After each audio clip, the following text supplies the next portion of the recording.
Thank you, Sharon. Thank you, everybody, for being here. What a great day today. A great night last night. Gabby and I were at the Elton John concert. But it's fantastic to be here today. And after, more votes have been counted, it's clear that we've been successful in this mission. Right, Gabby? And I'm so honored that Arizona has entrusted me to represent our state in the United States Senate for 6 more years. And I'd like to thank my family, my friends, my campaign team, and the tens of thousands of people over the past few years who have made phone calls, who have knocked on doors, who have chipped in a few bucks and worked late nights and early mornings. You are all the reason that we are successful.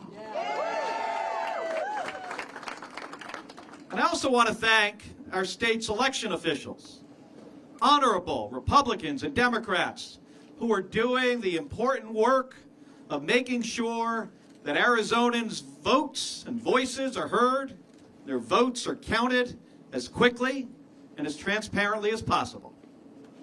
Now, after a long election, it can be tempting to remain focused on the things that divide us. But we've seen the consequences that come when leaders refuse to accept the truth and focus more on conspiracies of the past than solving the challenges that we face today. And for the past 2 years, as we've faced these challenges, there has not been a day, not a day has gone by where I have not remembered that I am sitting in the Senate seat of Senator John McCain. Senator McCain embodied everything it was to be a leader. At a time when our state and our country remain divided, his legacy of building bridges and focusing on Arizona is an example of what we all should do and what we should look to. Especially because while we face serious challenges, we also know that when we come together and focus on solutions, we can make progress. After politicians caved time and time again to Big Pharma, we finally beat them. And we're now lowering the cost of prescription drugs for seniors.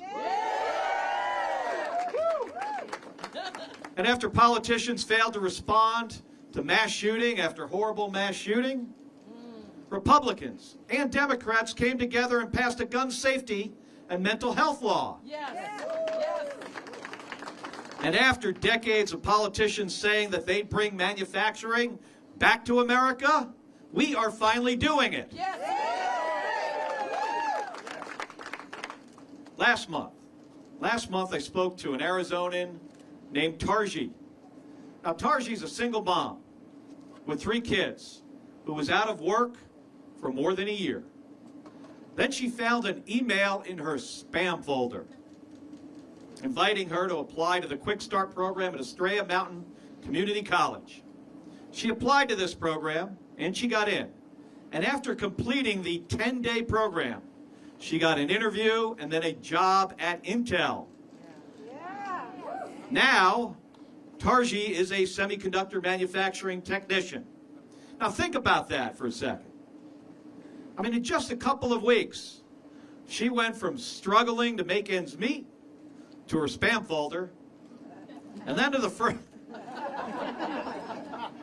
We generally try not to look in there, but this is one time it worked out okay.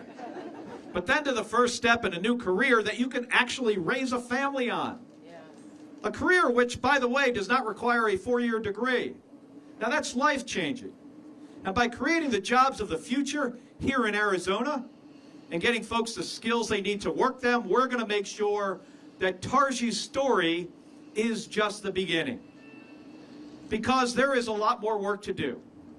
For mothers like Tarji who are working harder and harder to get ahead, for the 3rd and 4th generation farmers in Pinal County who are leaving their fields unplanted in the middle of a drought, for the restaurant owner in Flagstaff, or the home builder in Tucson who is getting pinched by supply chain bottlenecks, for the Arizona women who have spent months making it loud and clear that they will not stand. They will not stand for having their fundamental right to an abortion taken away.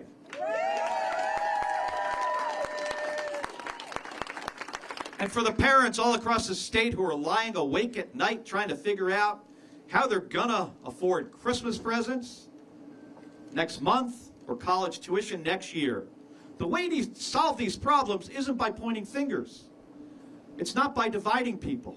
It's by listening and finding common ground. And as we see in the results here in Arizona and across the country this week, no one party has a monopoly on good ideas or the support of voters. But I have seen that when we seek to represent everyone, not just the people who voted for us, we're capable of extraordinary things. Yes, and nowhere is that more true than here in Arizona, a state that is defined by our toughness, by our work ethic, by the different places we all come from in pursuit of the same dreams for our families. Centuries ago, the Hohokam people dug canals in the dry valley floor, irrigating their crops to thrive in the desert. Today, in the view of these same canals, we're building facilities that will manufacture the most advanced microchips ever made. Yes. That's who we are. And that's where we're heading, but only if we stick together. So, Arizonans, my commitment to you remains the same. I will always be honest with you. I will always put our state ahead of politics. And I will always work to find common ground and deliver results that move Arizona forward. Thank you so much. Thank you, everybody. Thank you. Thank you. Thank you, Gabby. Thank you.